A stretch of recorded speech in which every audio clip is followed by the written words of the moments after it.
Bienvenidos a todas y todos a esta clase del curso de teórico práctico de intervención en el patrimonio edificado.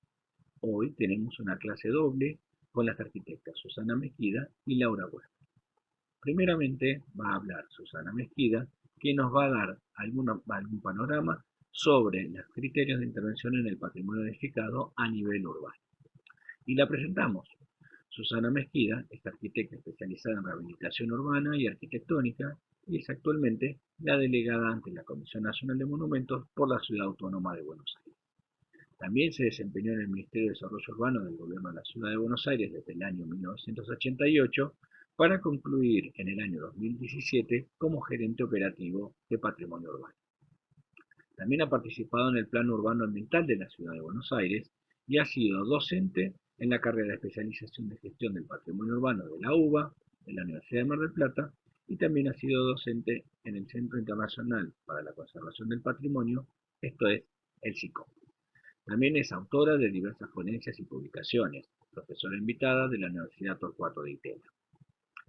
A su vez, es integrante del equipo para la elaboración de contenidos para la presentación ante la UNESCO del proyecto Buenos Aires-La Plata, Patrimonio de la Humanidad, y para el proyecto de poblados históricos, Gaiman y Liber. Los dejamos entonces con la arquitecta Susana Mezquida en esta primera parte, donde hablará sobre criterios de intervención en el patrimonio edificado a nivel urbano. Susana, la clase es toda tuya.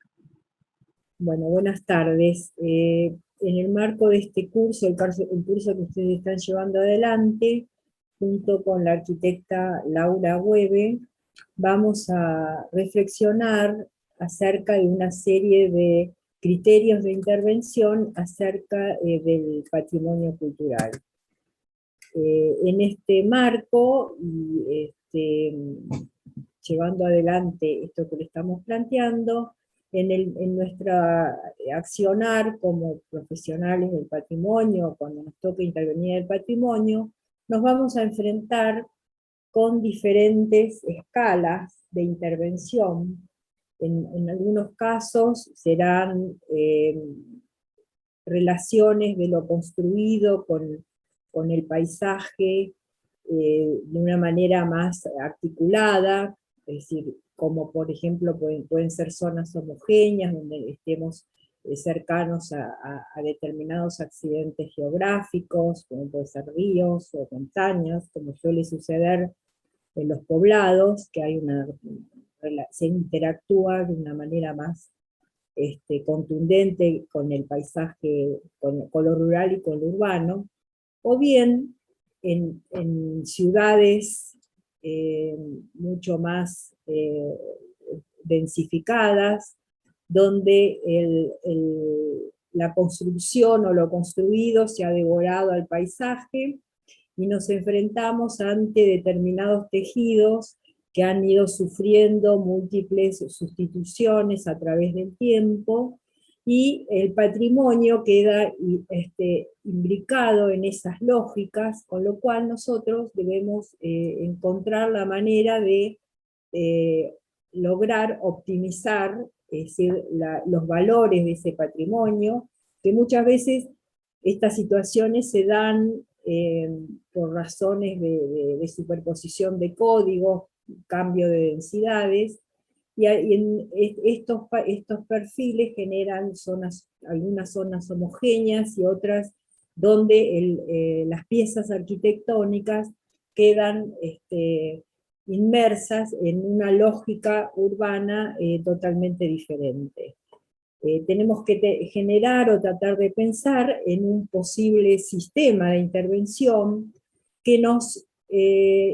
permita abordar tanto una escala más tranquila, como puede ser la de la imagen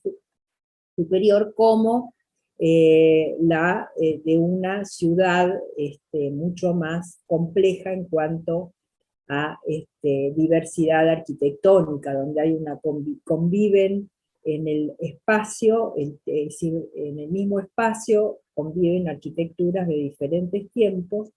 que nosotros con nuestras propuestas debemos lograr articular. En esta dirección tenemos el caso de Varadero, que bueno, que es una zona, una zona más homogénea, donde hay un perfil de una determinada escala, que puntualmente van apareciendo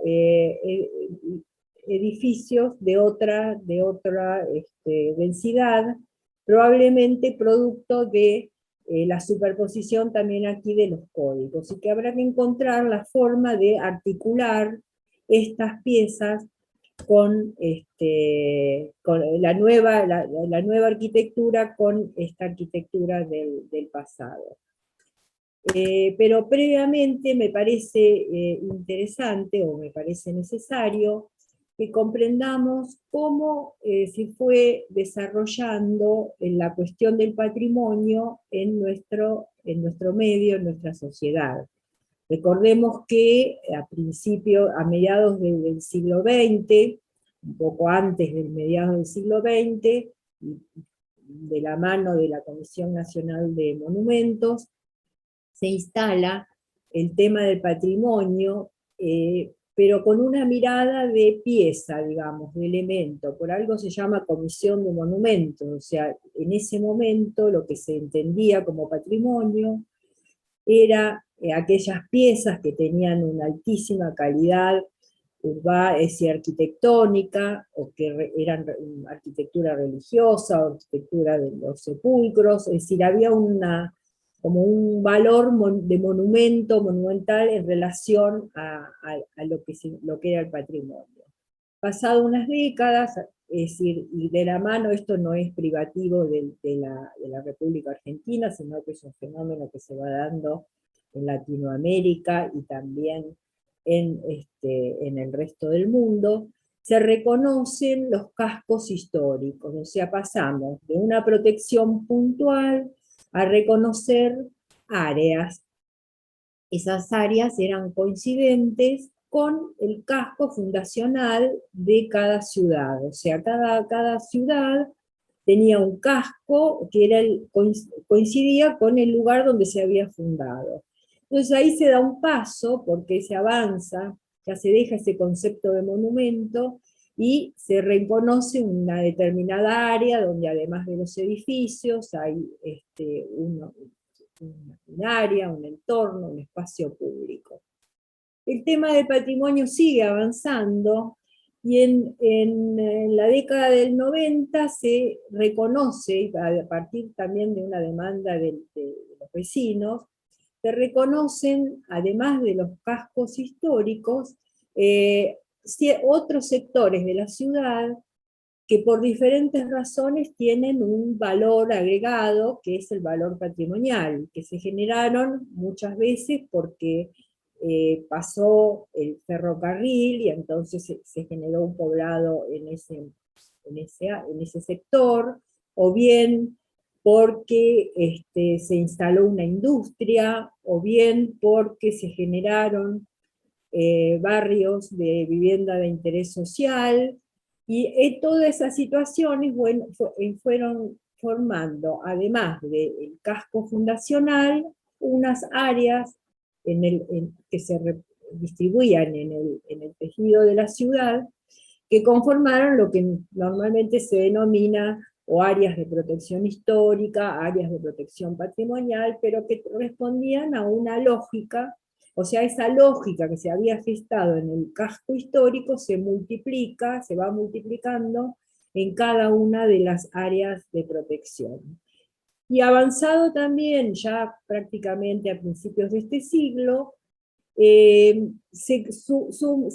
pasa del concepto de área histórica al concepto de ciudad histórica. O sea, se empieza a analizar la ciudad en su conjunto, a ver cómo juega el tema del patrimonio en esta nueva lógica. El hecho de que consideremos el patrimonio en todo el contexto, en toda la ciudad, ahí vamos a ver que va a haber, es decir, edificios y áreas que se enfrentan con normas de los códigos que originalmente fueron pensadas para renovar en su totalidad la ciudad, con lo cual se van generando ciudades donde hay, es decir, ese patrimonio heredado en muchos casos queda como remanente de una lógica que se cambió. Entonces, eso nos lleva y nos conduce a que pensemos que sumemos herramientas y formas de intervención para poder abordar esta nueva situación. Pero previamente a ver con qué instrumentos o cómo trabajamos, me interesa que tengamos, me interesaba traerles a cuento una serie de reflexiones que se dieron en el año 2014, en la nueva agenda urbana, en el Hábitat 3, donde se habla de las personas, del medio ambiente y de las políticas, y en relación a la ciudad, y como el patrimonio, es decir,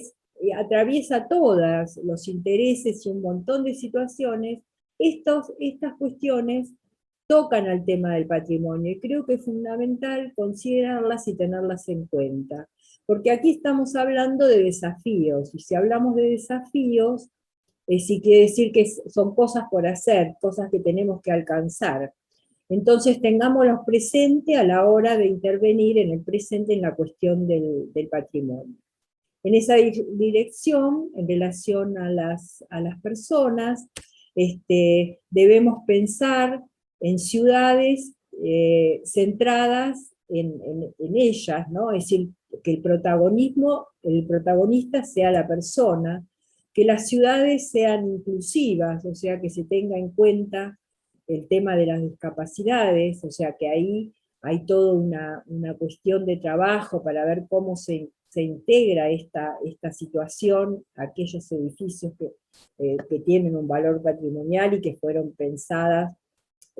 sin considerar esta situación, o inclusive también no solo en los edificios, sino en los espacios públicos. Pensar en ciudades que sean creativas, o sea, innovadoras, o sea, que nos ofrezcan arte, belleza, es decir, para enriquecer los espacios públicos. En relación al medio ambiente, que pensemos en ciudades sostenibles, ecológicas, resilientes, y un espacio público que incluya a las personas, que sea accesible a todos y a todas. Y por sobre todas las cosas, que todas las intervenciones que se hagan rescaten y reconozcan las identidades urbanas. De alguna manera todo eso se engloba a través de una política que considere todas estas cuestiones, y que por sobre todas las cosas articule lo urbano y lo rural, el desarrollo sostenible. Creo que de alguna manera en el presente, y con lo que está sucediendo en las ciudades, se habla muchas veces de sostenibilidad, y cuando se habla de sostenibilidad se lo asocia a una sostenibilidad económica. Y nosotros entendemos que además de la sostenibilidad económica, que ciertamente debe ser así, no debe desconocerse la sostenibilidad social, porque si no articulamos estas dos situaciones, seguramente que nuestros productos van a ir van a ir en degrado del patrimonio, y no en un sentido de optimizarlo. Dicho esto, tenemos que considerar, cuando abordamos una cuestión patrimonial, una mirada arquitectónica y también una mirada urbana. Generalmente, si nosotros analizamos las intervenciones a través del desarrollo de la cuestión patrimonial, observamos que se pone el acento fundamentalmente en aquellos aspectos arquitectónicos. De hecho, aparece en la figura del catálogo, se hacen fichas donde se evalúan sus cuestiones históricas, sus cualidades arquitectónicas, sus estilos, Y, o sea, se valora todo aquello que tiene que ver con un sentido absoluto de la pieza que yo estoy protegiendo. Pero no debemos desconocer que cada una de estas piezas que nosotros generamos un inventario y un catálogo y las valoramos, se insertan en una lógica urbana, es decir, que puede ser, como veíamos al inicio de la charla, de distintas características. Entonces, cuando estamos hablando de una pieza que tiene un valor arquitectónico, o sea, estamos hablando del valor absoluto que tiene esa pieza, pero ese elemento también debemos hablar de un valor relativo, o sea, esa misma pieza, según donde esté inserta, puede optimizarse sus valores o bien pueden degradarse. Con lo cual, sea cual fuere el proyecto que tengamos entre manos, es fundamental pensar en su condición absoluta y también en qué contexto se inserta, o sea, en qué escala, en una ciudad, qué escala posee, cuáles son sus adyacencias, es una manzana, cómo juega si fuera en un lugar de menor escala, cómo juegan los elementos de la geografía. Es decir, en nuestro análisis, en nuestro diagnóstico, para después luego hacer una intervención que optimice los valores de la pieza, debemos considerar y tener en cuenta todos estos elementos. Entonces, cuando trabajamos las tipologías, o sea, cuando analizamos esa pieza urbana, esa pieza arquitectónica, y analizamos sus características, que es fundamental para luego, si nosotros tenemos que hacer algún tipo de intervención, es decir, conocer su lógica, conocer, es decir, hasta dónde está intervenida, hasta dónde se rescatan sus calidades espaciales, es fundamental, además de analizar el tipo en sí, insertar ese tipo en la parcela en la que se localiza según el barrio o la ciudad en que se encuentre. Nuestros parcelarios no son parcelarios en general que tengan las mismas dimensiones, o sea, muchas veces nuestras parcelas eh, son de una escala menor en las lotes de esquina y se van ampliando hacia al centro de la manzana. Entonces es importante esa tipología que yo estoy trabajando, sumarla digamos, a una predominancia de la parcela y ver cómo juegan o cómo se modifican esa relación de los vacíos y de los llenos, porque eso nos va, y cómo juegan la manzana, porque eso nos va a permitir es decir, ver qué potencialidad de ampliación sin degradar los valores de la pieza tiene. Es decir, muchas veces el tema del parcelario se lo ignora, es decir, se lo desconoce, y a mi juicio es fundamental, porque de alguna manera las parcelas generan ritmos, es decir, la sumatoria de las viviendas según el ancho de la parcela, es decir, la cantidad, es decir, nos dan un ritmo que nos permite también comprender mejor el espacio urbano y el espacio, las fachadas y la sumatoria de todos los componentes que ellos determinan. Entonces, nosotros sumamos y tenemos que considerar no solo la pieza, como decíamos, en forma individual, sino dentro de la lógica urbana en la cual se escribe. Una unidad de análisis puede ser la manzana, puede haber otras, y en ella, bueno, detectar cuáles son las piezas que protejo, cuáles son aquellas piezas que no tienen valor y en el cual yo le estoy dando lugar a la obra del presente, cuál es la relación de los llenos y de los vacíos. como son el tema de los pulmones de manzana. En el caso, por ejemplo, de la ciudad de Buenos Aires, si uno observa una foto aérea, vamos a ver, sobre todo en las zonas más antiguas, que no existen los pulmones de manzana, o sea que hay una ocupación total de la parcela y consecuencia de la manzana. Sin embargo, si uno se va a observar el código, va a ver que hay pulmones de manzana. Entonces, pareciera que esas determinaciones que en algún momento se hicieron para renovar, no verifican, porque a la larga se pasan del tiempo y, digamos, es muy difícil que lo que se quiere, digamos, lo que está construido se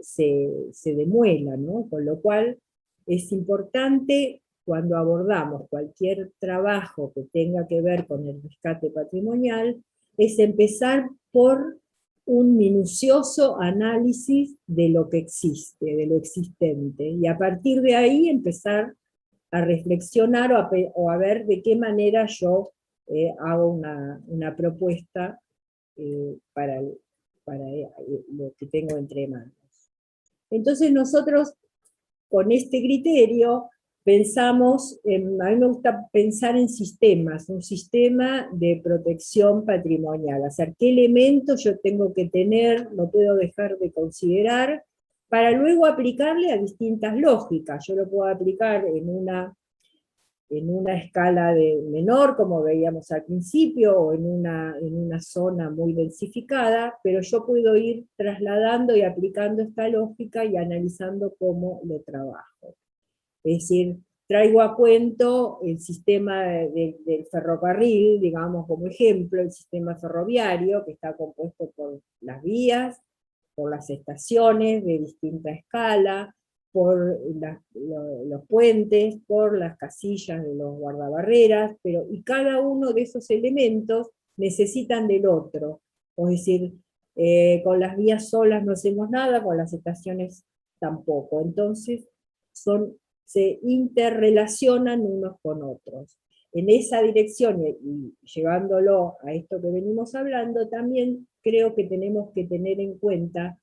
de qué se compone ese sistema de protección para no soslayar ninguno de los componentes necesarios para realizar una buena intervención. Entonces, en esa dirección tenemos el análisis que nosotros hacemos, la selección de los edificios, realizamos un inventario y posiblemente realicemos un catálogo y destacamos todas aquellas piezas que tienen un valor agregado, valor patrimonial, que nos va a dar, nos permite inferir acerca de la identidad del sector que yo estoy conservando. Y que realmente si yo la transformo o la demuelo o la saco, el espacio que estoy trabajando va a perder sentido, va a perder identidad. Pero no alcanza solamente con generar un inventario y un posible catálogo, sino que a esa selección de edificios debemos sumarle las obras normativas de la obra nueva, que de alguna manera privilegien, optimicen a esa pieza que yo protegí. O sea, la idea es armar una unidad morfológica. Si yo de alguna manera en una manzana o en un área protegida empiezo a generar obras, es decir, edificios que tengan una escala, digamos, una densidad diferente, que disrumpan el tejido, probablemente en lugar de optimizar los valores que esa pieza tiene, jueguen en contra y terminen degradándolo. Entonces es algo ciertamente que lo debemos tener en cuenta. Entonces, por un lado tenemos el catálogo, por otro lado tenemos normas que acompañan, hechas para la obra nueva, pero también debemos considerar y tener en cuenta al espacio público, o sea, sus componentes, la publicidad, el equipamiento urbano, el mobiliario, o sea, todo aquello que compone, las aceras, las calzadas, o sea, todos aquellos elementos que suman y que le dan unidad a ese conjunto de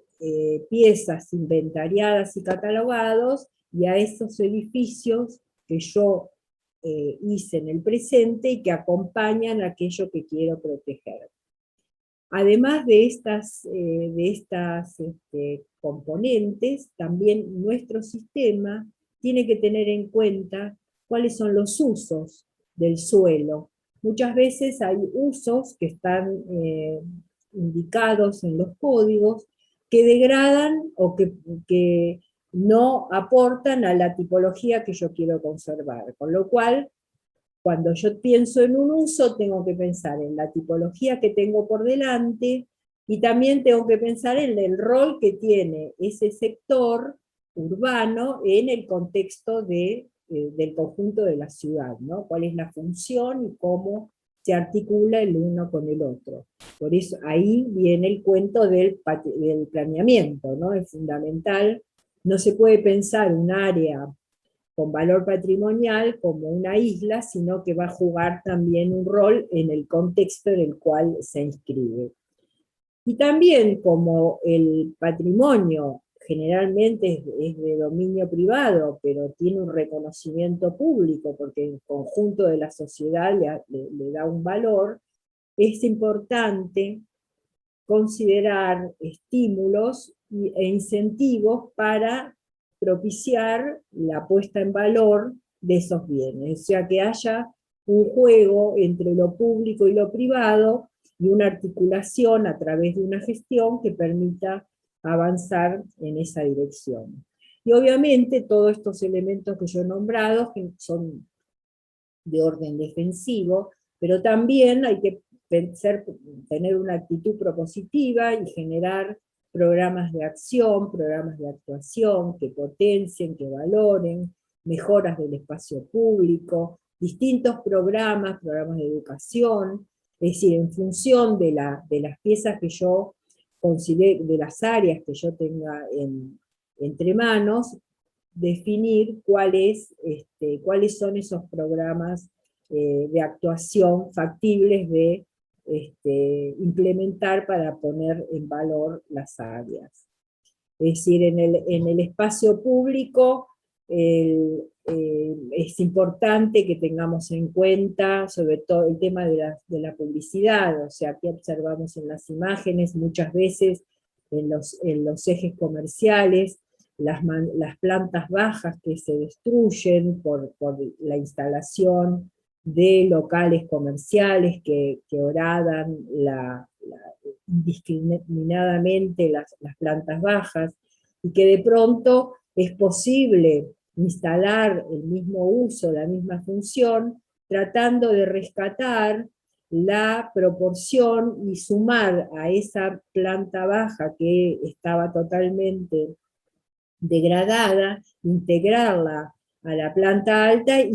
generar un producto que valora la pieza en la cual se instaló ese comercio. Lo mismo sucede con el tema de los toldos, a veces se hacen toldos fijos, que evitan que se disfrute del valor de las plantas altas de los edificios protegidos, por eso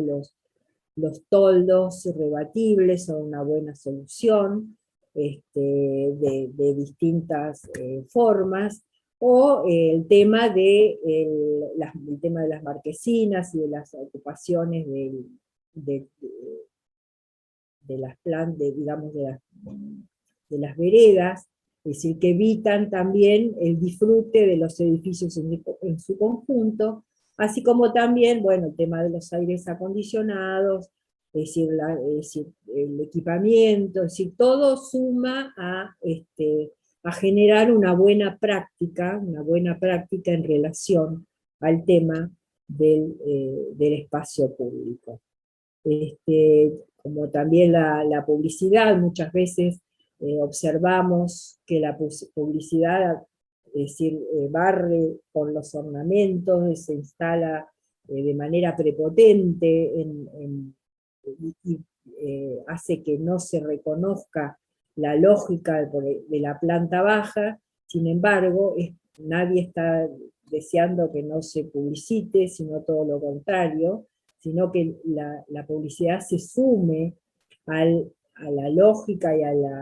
ordenamiento que tenga esta pieza que yo estoy protegiendo, y por ahí que se inscriba en el marco de un vano o con letras sueltas en un muro. O sea, hay muchas formas de resolver el tema de la publicidad sin necesidad de degradar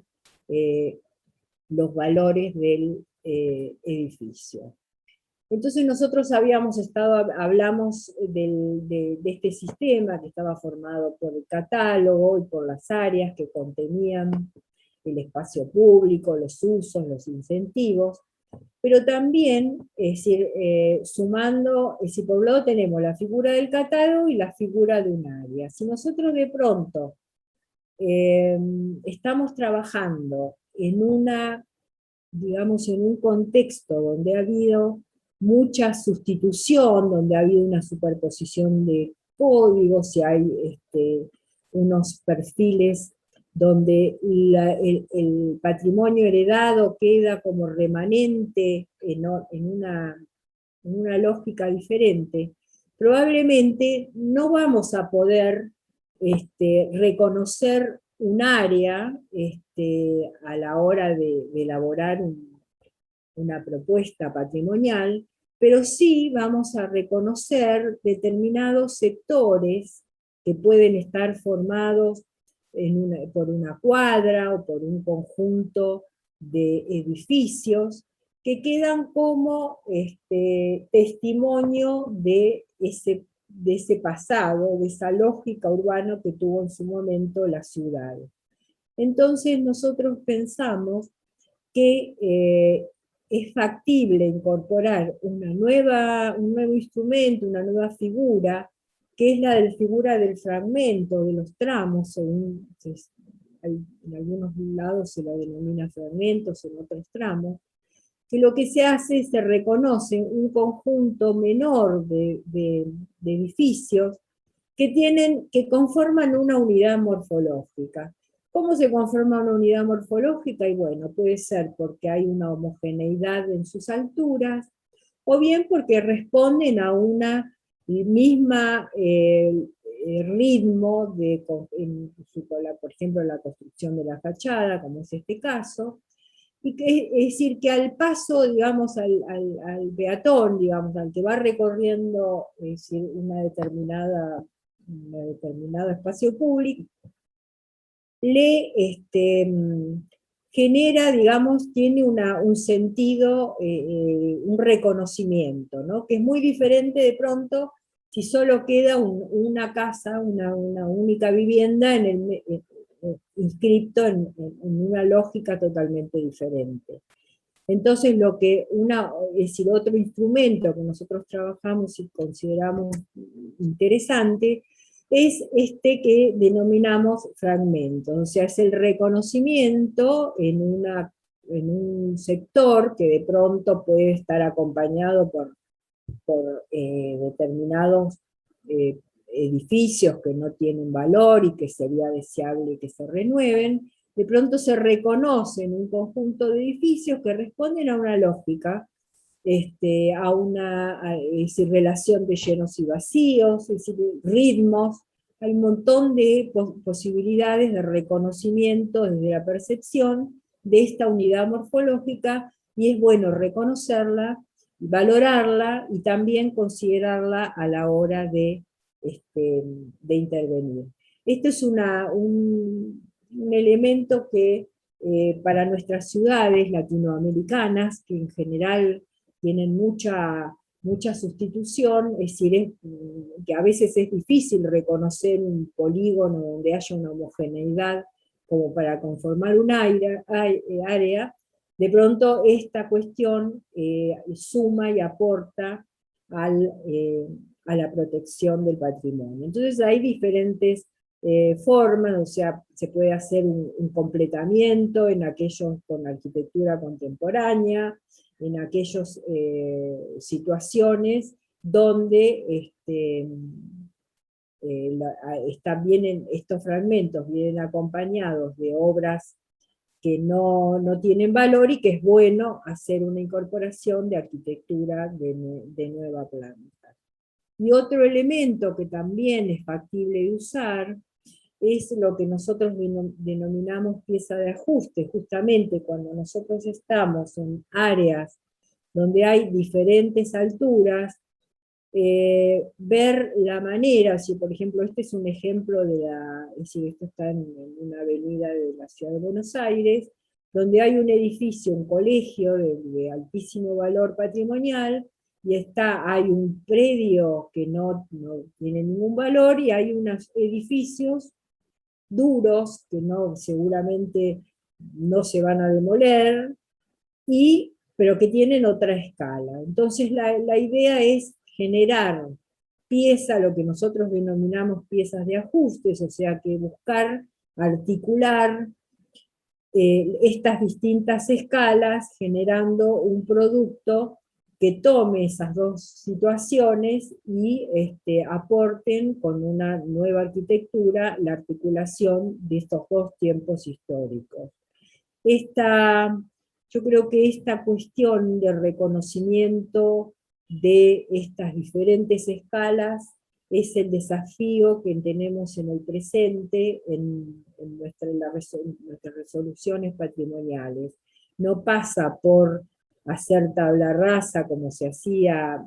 años atrás, donde no hay cero reconocimiento hacia la arquitectura del pasado, y tampoco, sí, también reconocer que hay códigos que vienen desde mucho tiempo y que han generado arquitecturas que algunas son muy buenas, y que bueno, que el desafío está en encontrar la manera de articular los unos y los otros, sobre todo validando las calidades, la calidad de la iluminación y la ventilación, o sea, la calidad ambiental de lo que se propone, ¿no? Bueno, entonces, bueno, acá traje uno o dos ejemplos donde observamos que acá se incorpora un volumen a esta pieza que tiene un remate, que es aledaña a una pieza catalogada, y que de pronto lo que se hace es adosar un volumen y se genera un aire, porque es decir, el vacío también aporta a la articulación entre las diferentes escalas, o sea, es muy diferente si uno se adosa en su totalidad a la otra arquitectura, a veces con un retranqueo o el vacío puede uno asociar y articular esos dos tiempos de la historia en una solución que puede mejorar o ser beneficioso para el producto final. O bien, este es otro caso donde yo puedo tener una vivienda de menor escala, un petit hotel, y tengo que generar una ampliación, y es muy común que inmediatamente se piense en aumentar la altura, montarse en esta pieza, y generalmente cuando sucede eso, yo para poder eh, adosar una superficie en altura, voy a tener que fundar eso, y seguramente voy a degradar esa pieza que alguna vez protegí. Entonces, si yo tengo espacio, es bueno poder de pronto articularse, adosarse a la pieza y rescatarla en su totalidad, y en todo caso la ampliación, generarla en el vacío, como a través de una raja, de una zona neutra o de un espacio vacío. Creo que en general lo que nuestro juicio debemos intentar es evitar la instalación de grandes digamos, edificios contundentes sobre otros, porque aquí